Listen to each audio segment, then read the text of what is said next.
how to enable fast answers or get fast answers in ChatGPT.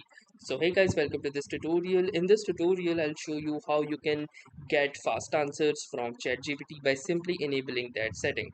So to enable that setting, first go to the chatgpt.com and then click onto a profile picture at the bottom left corner of the screen. Then from here, either click onto this personalization option or go to the settings option and then click personalization.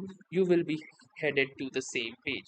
Now in this particular set of menu, you can scroll down and you will see this option which says fast answers.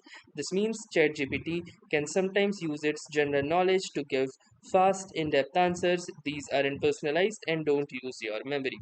So if you wish to enable them, simply click onto this particular toggle and your fast answers will be enabled. So that was all for this tutorial. Thanks for watching and have a nice day.